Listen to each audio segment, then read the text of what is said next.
Hi guys, hope everyone's well and welcome back to the Improvement Podcast. In this episode, I'm going to dive into how to stay lean throughout your gaining phase. So, first of all, before diving into the episode, quick update on myself. So, I'm currently sitting, I believe, 15 or 16 weeks post show. Body weight this morning was 171.6 pounds, which puts me round about 11.6 pounds up from my stage weight, which is quite a decent rate of gain. To be fair, that's kind of what we're after. With prepping, you initially want to be a bit faster out the gate. The reason being is your body fat's at an unhealthily low level, and as well as that, your ability to perform is just very poor. So you want to get things like your energy levels, your stability in the gym, your performance, your libido, your food focus, all in a better spot. So you generally want to be a bit faster, but at the same time, you don't want to just fly the body weight on, because then that shortens your runway to then gradually push your body weight up over time. So there's a balancing act to be had there. But jumping into the episode, I'm going to touch on how you can basically stay lean while pushing your body weight up and putting yourself in a good position to build muscle. So obviously with body fat, it's going to happen. You're going to gain body fat. It's going to be inevitable. It shouldn't be avoided. It should be minimized, but it's part of it. It's part of gaining. And if you try and just totally avoid doing it altogether and gaining body fat, then what will most likely occur is you'll struggle to gain gain much performance. You'll struggle to actually gain much muscle as a byproduct of that if you try and stay lean all the time. So it's better maybe gaining some body fat in the short term or medium term, depending on how long your gaining phase is and how long you want to kind of determine the short term. It's better looking worse to then look better if your goal is to maximize your muscle growth anyway. Because if we just stay at maintenance all the time, we're not putting ourselves in a good position to build muscle, and your progress will reflect that. So we build muscle best when we're gradually pushing our body weight up over time. Reason I say gradually is, again, you want to be gradual. If you're being too fast, then you're not going to be able to gain for as long before your body fat gets too high and you get too soft. So you want to be gradual when doing so. But generally, like, if you want to maximize your muscle growth, don't be afraid to commit to a gaining phase. And what I'd say is, if you are gradual with it, you're not going to get fat overnight. You're not going to carry or put on a ton of body fat, and it's nothing you can't take off again anyway. So I'm going to go over ways to minimize it. And first of all, the first way to kind of minimize it is having a gradual rate of gain. So when we are pushing our body weight up, we don't want to fly our way up very, very fast. And the reason being is, if we, let's say, are gaining a kilo a week or something along those lines, how much of that's actually going to be going towards muscle tissue? Not a lot. And the reason being is muscle growth takes time. Right? So if we are slapping on an absolute ton of body weight on our physique on a weekly basis, on a monthly basis, then a larger percentage of that is going to be distributed towards body fat. A good way to look at it is, realistically, like, my stage weight this time when I competed was lighter than last time, although I was gaining for a good 2 years in between and doing everything I can to build muscle. So that shows you the amount of muscle you realistically build isn't massive. You're not going to gain kilos in a month, sort of thing. It's going to be very slow. So if, let's say, we are gaining, let's say, 1 kilogram a week, then maybe 1 or 10% of that could be muscle growth, and the other 90% of that could just be gaining body fat. Whereas if we gain, let's say, 0.25 kilos a week, then we might gain maybe 33% of that, just to give like a rough figure, as muscle. Or might be slightly less because you've got less body weight to help you perform better in the gym. But basically, the ratio between how much body fat you'll gain and muscle growth you'll gain will be more favourable. You won't gain as much body fat in the process. And if we are, like, again, slapping on a lot of weight on a weekly basis, like, realistically, that's not going to be muscle, sadly. And a good way to kind of look at things is, it can be disheartening thinking, oh, your ability to build muscle naturally is low, you're not going to gain kilos in a short space of time. But something I like to say to my clients is, imagine if you go to Aldi, Lidl, wherever you shop, you get a 2 kilogram pack of chicken. Think about how much chicken that is. Think about if you slap that on your shoulders, your arms, and your chest, they're going to look a lot bigger. And that's only 2 kilograms, if that makes sense. So you don't realistically need to gain a ton of muscle in actual weight to see like a good visual difference, if that makes sense. Like 2 kilograms a lot in terms of muscle growth. And yeah, with rate of gain, in terms of what my recommendations would be, round about 1 to 2% of body weight a month is a not bad place to start. This can differ based on the individual. Like if someone's maybe not training super consistently, then they might want to gain slower if they're not really nailing all their variables. Their ability to build muscle will be poorer, they're missing sessions. And then again, I'd look to address your consistency before thinking about entering a gaining phase more than anything. Whereas if someone's absolutely nailing all their variables, they're absolutely all in, they're new to training, so their ability to build muscles high, they can gain a bit faster while still maintaining quite a tidy body composition. They can get away with it. And it also depends on your start point, how lean you are. Like I said, for myself, I wanted to gain a wee bit faster out of the gate with my show, and then I'll slow it down afterwards when I've got a bit more body weight and I've got more stability about me. So, but generally, like if you're more advanced, you've been training for longer, generally a slower approach will be a bit more favourable. And what that means is if you're gaining, let's say, 0.25 kilos every week, so a kilo a month, let's say, versus a kilo a week, then the individual who's gaining that 0.25 every single week, they can gain, let's say, if they're looking to gain 10 kilograms, they can gain for 10 months.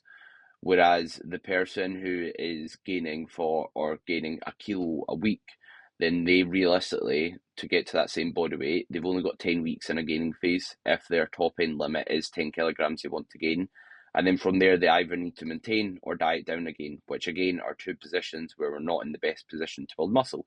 So there you can see, yes, when you're sore, you might not maybe be able to push your lifts up as fast, but the runway and longevity and the amount of time you can spend gaining is absolutely massive. And we want to spend as long as possible in a surplus in comparison to at maintenance or in a deficit. Again, we want the ratio when we're thinking about year to year, month to month. We want the amount of time we're spending gaining versus dieting heavily skewed towards gaining, meaning you want to gain the majority of the time. And again, after that 10 months, a person who's gained slower, arguably when they're 10 kilograms up, they're going to be leaner because they've had more time to push their body weight up. They've had more time to gain, which will mean they're not going to be as likely to gain as much body fat because they've been more gradual with it and they've gave themselves more time to progress their lifts. So I think a gradual rate of gain is absolutely key, and that's what I'd recommend. And when you're thinking about rate of gain, like don't stress if it's a bit faster one week and then maybe a bit too slow the other. We're just thinking over kind of a long period of time. But yeah, round about the 1 to 2% of body weight a month's a good place to be. So that means if let's say someone's, or for myself, 170 pounds, I'll look to gain kind of 1.7 pounds on a monthly basis. That's a good spot for me to be in. And in terms of my next point, it's going to be the management of your off-plan meals. So what I mean by off-plan meal, it's commonly referred to as like a cheat meal. I don't like referring it to a cheat meal because if you're in a gaining phase, if it is planned out, if you have it within your calories, then it's not cheating on your diet. And I think that can potentially create an unhealthy relationship or association with food, if that makes sense. But the management of your off-plan meals is something super important because when we think about what position we build muscle best in, as I touched on, it's when we're in a gradual surplus, when we're in a calorie surplus. And if, let's say, we're having a massive spike in body weight one day, and in the rest of the week we're at maintenance because we're pushing our body weight up through the off-plan meal, then we're not in a gradual surplus. We're not in the best position to build muscle for those 6 days out of the week. So instead of having your maintenance calories for 6 days and then making your body weight jump up a fair bit on that other, what I'd recommend someone does is just make sure they're being a bit more accurate with how they are factoring in those off-plan meals, how they're handling them, so they can ideally roughly maintain their body weight throughout them. And what that will again lead to is being able to maintain a better body composition, have better performance the rest of the week because they're in a gradual surplus and putting themselves in a good position to build muscle. And when you are having like an off-plan meal or eating out, the timing of your food will make a difference to your body weight. How much sodium or salt is in the food will influence your body weight, how much fiber is in the meal, and like I said, like how close you're having it to like bedtime, for example. So a lot of things will influence what your weight will do after an off-plan meal. A good way to know if you've handled it well is if it spikes up after, that's not the end of the world, that's fine. But see if it stays up, then that's maybe a problem. Meaning if you have an off-plan meal and then your body weight then goes up, let's say a good couple pounds, but then it doesn't come back down, that's a sign you've most likely overate during that off-plan meal.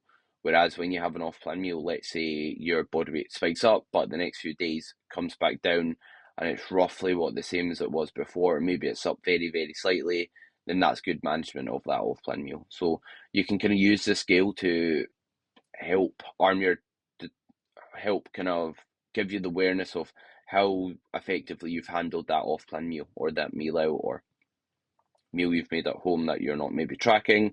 And then you can use that when you're heading into future off-plan meals, when you're having meals in the future, to then arm your decision making on, right, how much calories is this when you're estimating it, and kind of use that as data, because some people maybe not weigh themselves after an off-plan meal, but I think it can be good, one, for accountability, and two, to help give you the knowledge and awareness of how you've handled it, so you can know how to handle it when you go into kind of future off-plan meals. Like if you like going to a certain restaurant, for example, you like getting a certain dish, you have it, your weight's up 2 kilos, it stays there, and you've obviously overate a ton.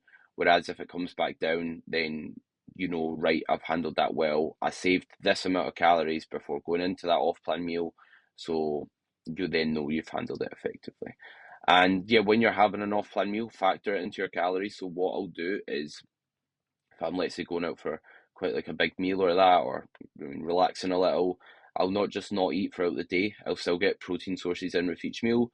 I'll still get a fruit and veg in with each meal, and I'll just typically take the carbohydrates or fats out of those meals for the other half of the day or the other meals of the day, and take out how much I need to then be able to roughly maintain my body weight or roughly gain very slightly, or basically hit my current calorie goal, and again estimating it the best you can. And that will again mean I've got a nice gradual controlled rate of gain while still being able to relax, have that mental break of having an off-plan meal, which have their place. Because if you try and go through, like, how you should be on the ball during your gaining phase. Like a gaining phase, as much as it's a time where you are eating more food, you could be a bit more relaxed. A good practice is treat your gaining phases like dieting phases, meaning same consistency regarding your training, with your sleep, with your hydration. A lot of people get into a dieting phase and they'll flip the switch and they'll be really consistent all of a sudden, but we want that consistency before even heading into that dieting phase, ideally. Or sorry, yeah, we want that when we're gaining, because again, if we just flip the switch and be consistent when we are dieting, then that means when we are in a good position to build muscle, we're not actually nailing our variables, and as a result, the amount of muscle we will build will be subpar. So next up is lack of accuracy. So this is not referring to kind of off-plan meals per se, but more so just like your base diet. So when it comes to your nutrition, if you've got a calorie goal or that, or you're just eating maybe similar foods on a daily basis to try and gradually take your body weight up, sometimes people can forget wee things here and there, and they can become a bit complacent with their tracking accuracy. What I mean by that is they might be consuming some high calorie sauces that they're not accounting into their calorie intake with. They might be having wee bites in food here and there from their partner, from their parents, trying out certain things that they're not tracking, and maybe not tracking certain foods as a whole, just thinking, it's not got that much calories in it. I'll just have a wee squares bar here, or I'll have this wee drink here. Like even like lower calorie like fizzy juice, like, you know what I mean, 60 calories from a Vimto or whatever, and then you're having those high calorie sauces. like they can, and maybe a bit of milk in your coffee or a bit of sugar in it as well, like that can add up, and that can be like the difference between a good 200 calories on a daily basis. And then before you know it, that week you've gained more than you've planned. Again, basically decreasing your runway in the amount of time you can spend gradually gaining body weight, and limiting how much progress you can make throughout your gaining phase. So make sure you don't get complacent with your accuracy, with your tracking. You could argue if you keep things the exact same on a daily basis, you don't need to track it. What I mean by that is if someone's always having the exact same amount of sauce on a meal, etc., and they do it in the same fashion, then you don't need to track it, but it also doesn't do you much harm in doing so. People say, oh, tracking or weighing things out, so much hassle. It takes 5 seconds. You just pop a container on a scale and then weigh it out when you're doing it. So it doesn't take that much effort really in the grand scheme of things, especially if you're already committing a lot of time to training hard, sleeping well. Like an extra 5 seconds on a scale is not gonna harm you an awful lot. So yeah, make sure you're being mindful of all these things that you might not be accounting for. And also like weighing things out is a great idea, especially when you're like when you are weighing food via, let's say, a cup or a tablespoon or a teaspoon. That's a very broad metric. How big is the cup? How big is the tablespoon? How big is the teaspoon? They can vary in size. As well as that, like if I got peanut butter from downstairs, if I get a teaspoon, I could just have like a level teaspoon, just, you know what I mean, with not a lot of peanut butter on it, or I could fit as much as I possibly could on that teaspoon. Both are still a teaspoon. Both are the same on paper, but I could probably double or triple the calories if I tried to get as much on that spoon as possible. So try and make sure that when you are tracking certain foods, you are being as accurate as you can, you are weighing things out. And I'd also always go by kind of weighing things out in comparison to using measurements like a cup, etc. Unless again you use the exact same cup and the exact same manner when you are tracking certain things. But yeah, the less kind of this will obviously apply when you're dieting too, so you can make sure you get your predicted rate of loss. But the less kind of moving parts, the better when it comes to being able to accurately take your body weight up or down, really. And next up, this point isn't diet related, but it's just training stupidly hard. Like if you are going in the gym, you are going through the motions with your training, you're not going to be giving your body the demand to build muscle.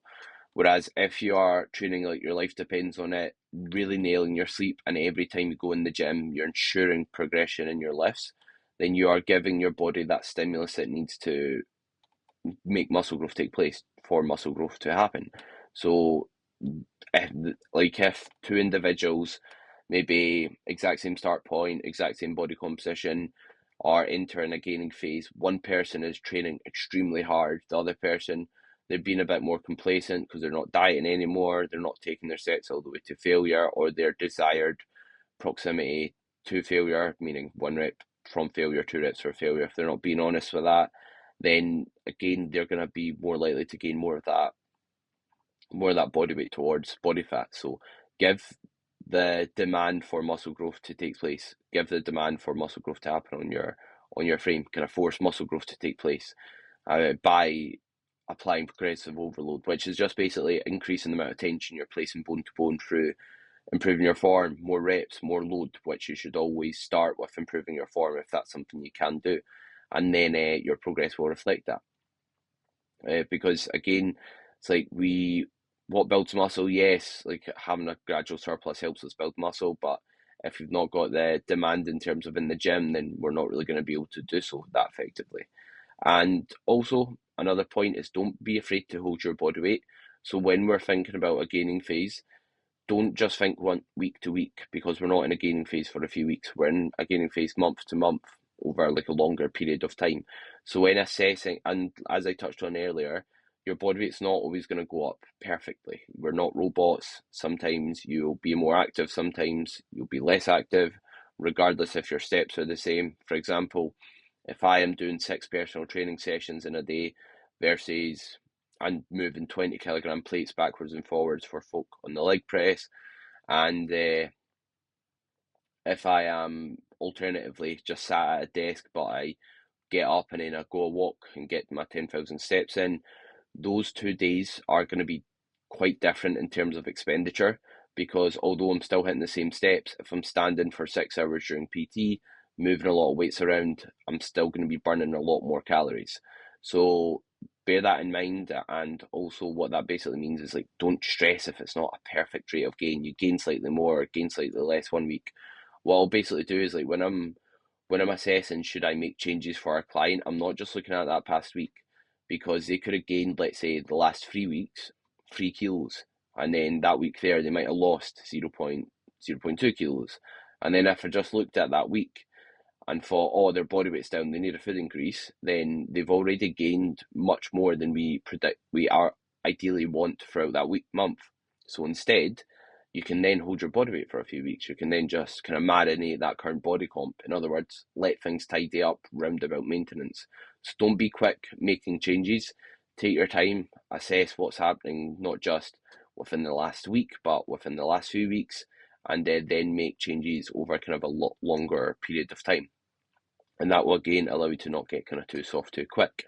And what you can do is you can use like apps like Happy Scale or Google Sheets to then gather averages and see what your body weight's doing, because again, we want to gather averages. Our body weight will naturally fluctuate, so you shouldn't just take one weigh in on one day of the week and think, oh, that's what my weight is, and then base all your decisions off it, because it could just be a random time your body weight fluctuated down or maybe up. So instead, I'd say weighing yourself at least 3 times a week is not a bad idea.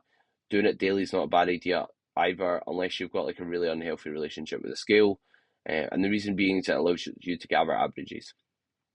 And if you do it every day, the reason why that can be valuable, see if I tell you do it Monday, Thursday, Saturday, you kind of forget because you're not in the routine of doing it daily. Whereas if you're doing it every single day, you usually don't forget, and it makes it a lot more